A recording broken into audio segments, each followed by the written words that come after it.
Hello and welcome to the Perth Blue Baggers pod. Today we will be doing our round 9 review against the Saints.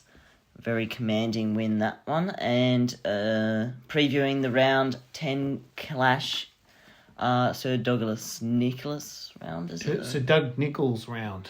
Yeah. I So Indigenous round with Sydney. So let's get straight into the review of round 9. Well, this was a really important game. This this is your bread and butter that you need to cover off if you want to play finals. Yeah. Let me explain. This wasn't a stampede over a really poor opponent like West Coast or North Melbourne. It wasn't one of those rare boilovers against a really top quality team like Geelong.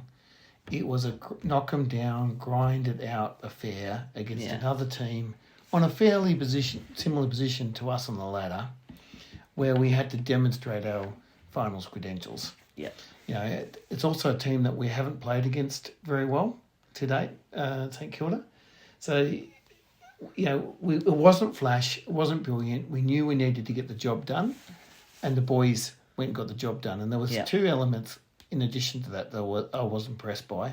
One is we went down with a number of bad injuries. Mm-hmm. And at one stage, we had 4 people injured on the bench and only one fit person, right? So we had to rally in the face of that, which I think's extra gutsy. The second thing is because of that, we had to change our game plan. We started the game by moving the ball quickly and trying to score off turnovers, etc. We had to slow the game down and chip the ball around, probably soak up a bit of time at different times of the game. We're out on our feet a bit, I think, because of those injuries. But we still managed it well. It's not easy to have to recalibrate in the middle of a game. Yeah. And clearly our defence, which had been really good, 2 of our defenders went down, 3 of our defenders went down badly. Yeah. You know, Haynes, McGovern and Cowan. McGovern and Cowan went out altogether and didn't come back. Haynes did. More on Haynes later. Yeah. But that leaves a big hole in your defence, and so we had a lot we had to cope with there. But at the end of the day, we went and got the job done. Yeah. And I reckon, ironically, the area where we saved that game was in the second quarter when all those injuries hit. And they kicked a couple of goals and they got very close to us there. And we had to hang on. So we kicked a goal back, a crucial goal to Lewis Young, but we held on for the rest of that quarter. And that enabled us to regroup in the after half time and play good footy. So that second quarter where we had to tough it out, I thought that was probably a seminal moment in the game. Indeed. So, yeah, that was my take on it. You know, fast start. You know, we kicked 4 goals in the first quarter and 4 goals in the second. Only kicked 1 in the third, and kicked 2 in the fourth. But that's okay. If we've got a lead and we're able to stop them from scoring, that's fine. Sometimes we know your game's pretty, and we didn't win this one pretty, but we got the 4 points. No, it was very good to see. Maybe gives us some confidence in our ability to run out games, unlike the first month. So we're hoping that we can emulate this whenever teams come up against us with some momentum, especially in the second half. Exactly. Yeah. So really impressed by the performance overall of the boys.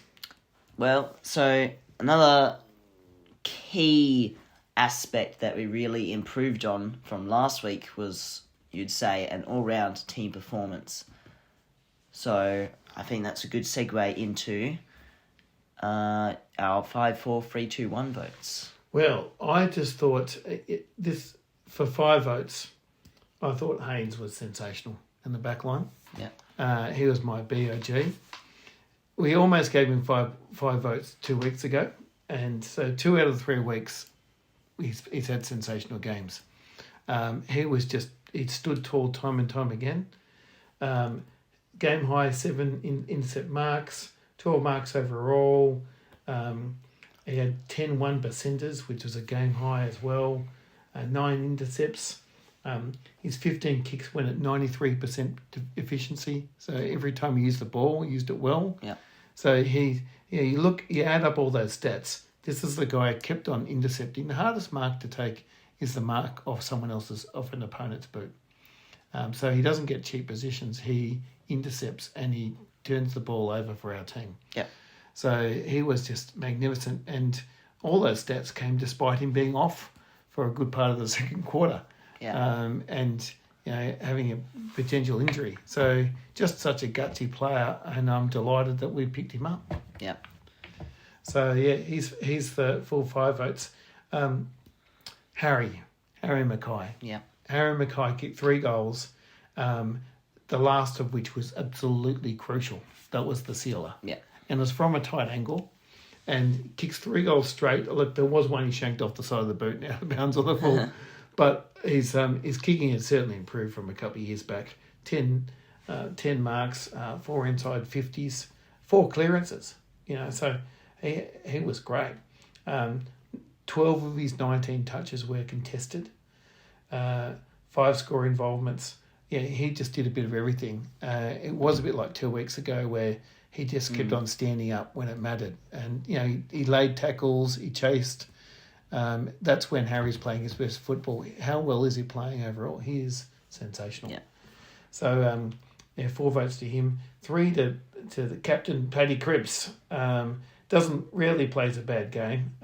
Was really solid again this time as well. Cripps sometimes doesn't have the cleanest possessions because he's constantly getting contested possessions in the clinches. Yeah. 15 contested possessions, the highest in the team, and he just willed the team on. As usual. So it's almost we kind of come to expect it. That's the incredible thing. He just delivers it so often. So he was fantastic. 15 contested possessions. Next highest was Charlie. He was Harry. Harry, not Charlie.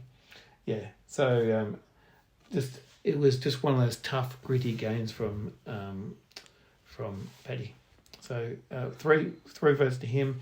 Oh, gee, Hewitt's in the votes again. Surprise. When's he not in the votes?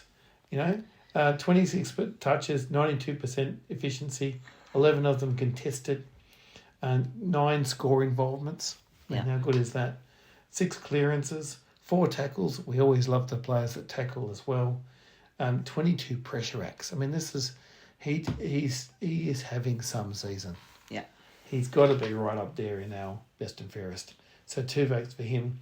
And I just couldn't go past Jesus. I thought Silvani was fantastic. How good is it to have him back? The one game we didn't have him back, our defence was not nearly as good. 11 marks, 10 intercepts, 5 rebounds, 50s. He just does his job and he does it well. His ball use is also exceptional. Apart from just shutting down his opponent, the ball use is amazing. So, just another really solid game by Silvani. He had to play exceptionally well because, when we had all those defenders out, he had to stand up, and a number of times he did.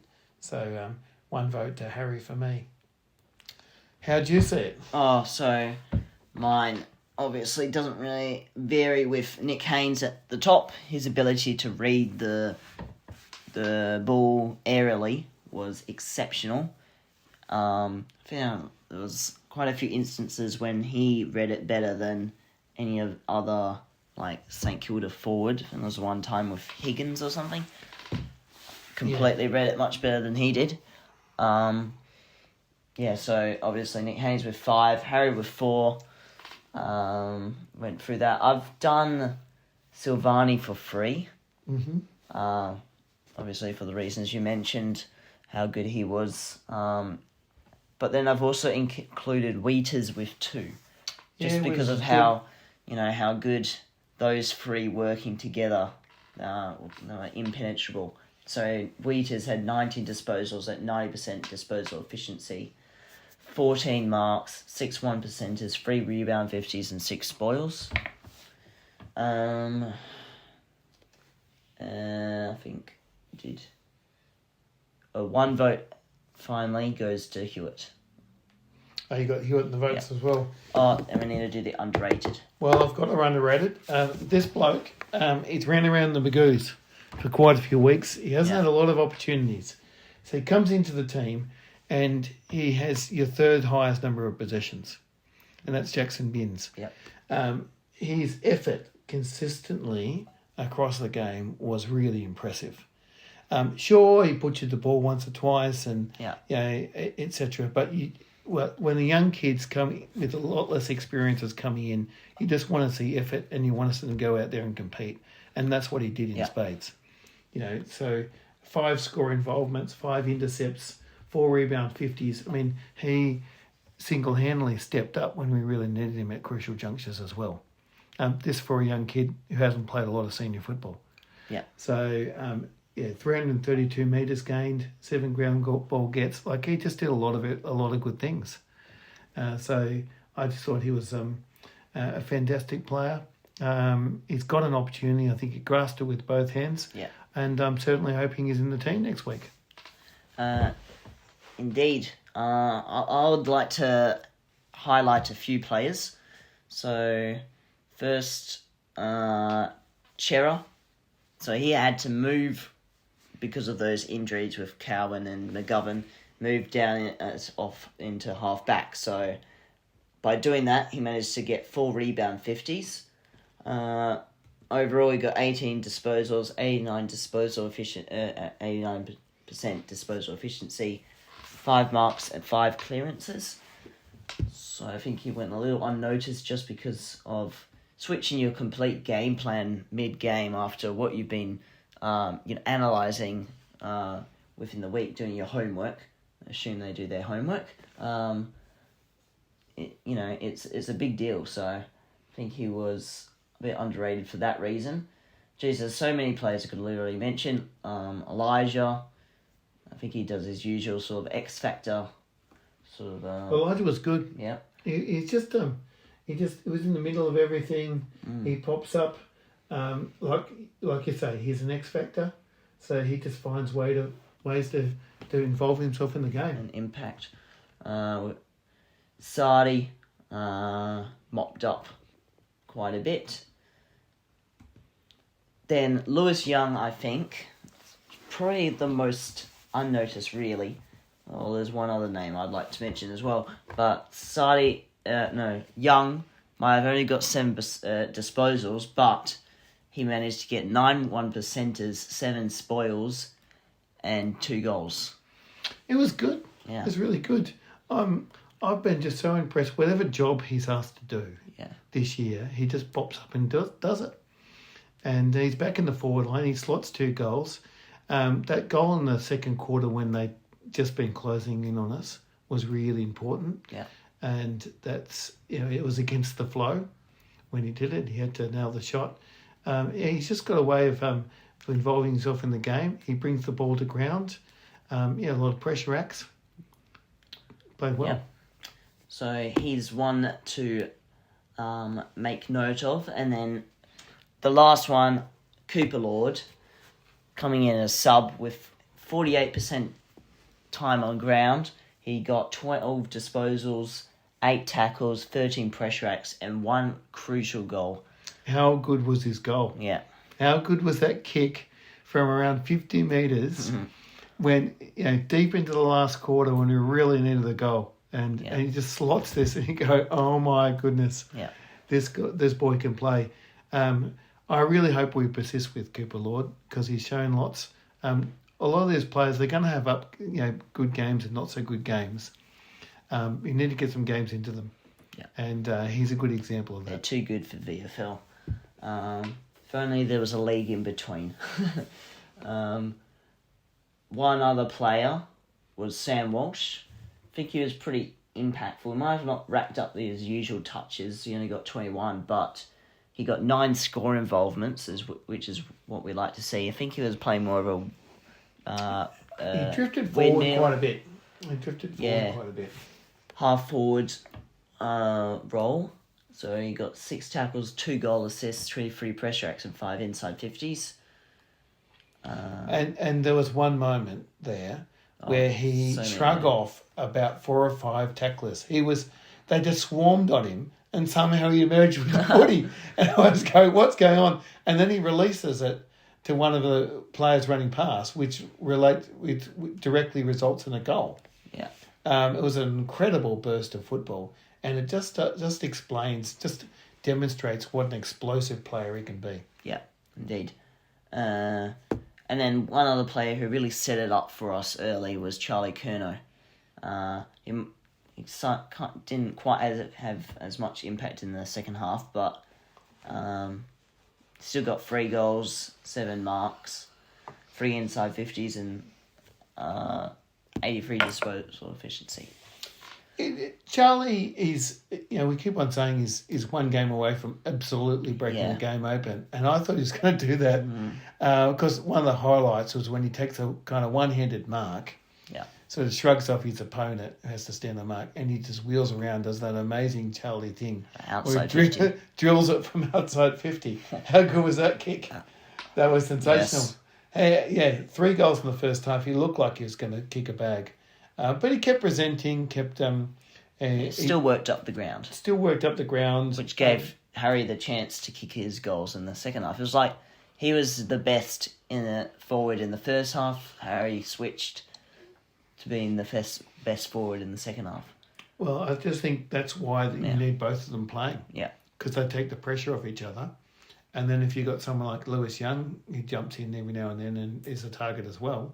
Very hard to keep that many key forwards down. So this is their 3rd game together, the Tall Timber, Harry and Charlie, because of Harry Mackay and Charlie's little injuries and breaks early on in the season. So I think that's all the players I'd like to highlight. Yeah, no, I think we covered off on quite a bit of that. That just shows the all-round team performance. Yeah, and in terms of tactics, like I said earlier, we had to really change tactics. I thought Michael Voss played it really well. Yeah, hats off to him. He did slow it down a bit. He worked on getting numbers back every time there was a turnover. They created a lot of stoppages. It was kind of interesting seeing how our stats fell, actually. Almost identical to the point number of disposals overall. But we did 2 things that we need to do to win matches. One, we won the clearances. Yeah. 43-33 and 32-23 at stoppages. So when we're playing well, we win the clearances, we win the stoppages. And 2, we won the contested ball count. So often we don't win the uncontested ball count. We didn't win it again this time round. But you win enough contested footy, you get your hands on the ball first up, then you give yourselves every chance. So, we're 125 to 109 contested. Lost the uncontested, but not by much. Not by much. I think if we lose the uncontested really badly, that's a sign that we're not running hard enough. Yeah, true. But I think that was a pretty solid... Both were under the 2025 average. Well, against Adelaide, we got smashed everywhere. Uncontested, yeah. I think... So this was about us bouncing back. Yeah. And it was a good performance overall, I think, by the team. So that's what we're looking at, and I think that was overall I was pretty happy with that work. The tackles count, we were over our 25 average with 69. They beat us with 74, but we weren't disgraced. No. I still think our pressure was quite good throughout the game. Yeah, I thought it was. It was a scrappy. Yeah. Ross Lyon's team. The defence first. They play scrappy matches. You got to be prepared for that. Yeah. And I think as it stands, after the 9 rounds, I think we're the 3rd best defence in the league. That is keeping us in finals contention at the moment, I believe. And if it wasn't for that, we would either be losing by a lot more in some of those earlier games, probably. But it's also going to, keep us in good stead throughout the season if we can keep, showing that our especially with the addition of Silvani and Haynes to support Wheaters. It's really Those two have been fantastic. So you got there's a number of those defenders who are having outstanding seasons. Wiedering is always great. Mr. Consistent. He's been fantastic. I thought it's a shame McGovern's got injured, but McGovern has played pretty well overall. But the two additions in Haynes and Silvani, they've made a massive difference. They've both been absolute standouts there. And then, some of the others like Sard and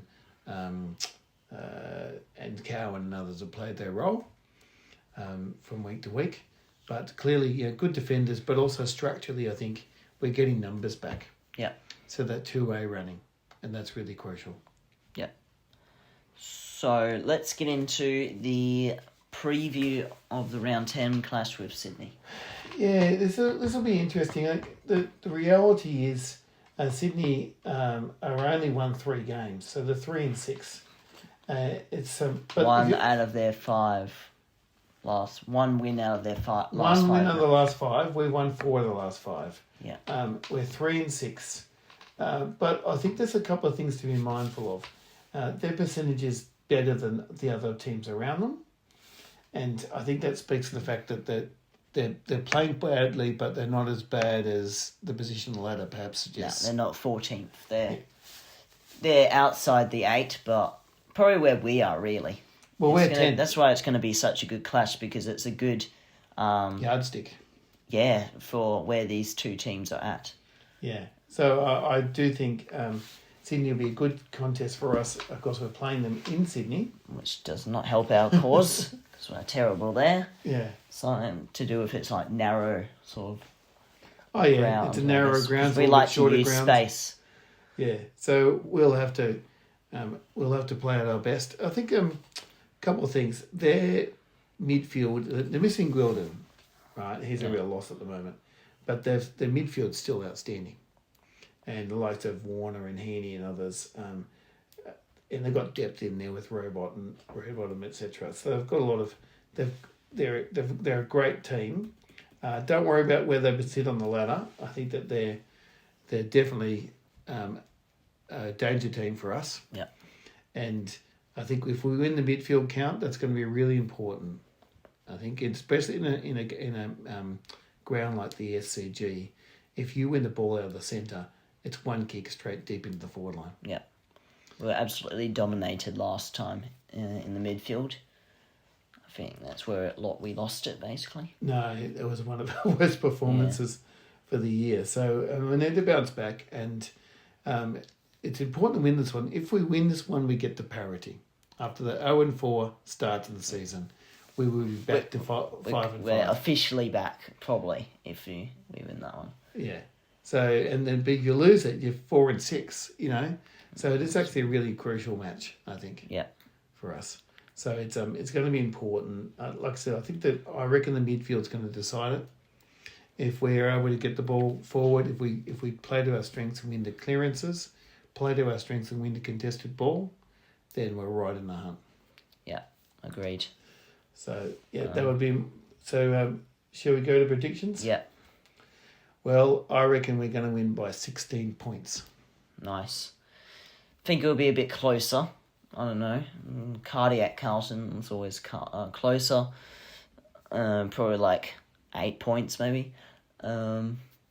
With Patrick Cripps dominating, getting our clearances and contested ball, leading from the front in that facet.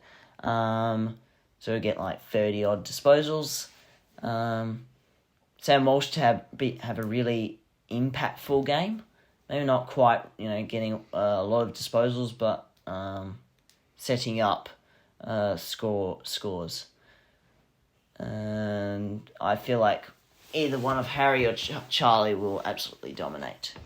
I reckon Charlie's going to pop up with a couple of big clunk a couple of big marks. It's his turn to shine this time. And kick a couple of snags. Yeah. And for Jesse Motlop in this Indigenous round to kick free. It'd be nice for him to have a big game. He's been in and out of games a little bit lately. Yeah. He's copped it. But look, when it's for him, it's not just about kicking goals. Him and his mates and the forward line's about pressure. Yeah.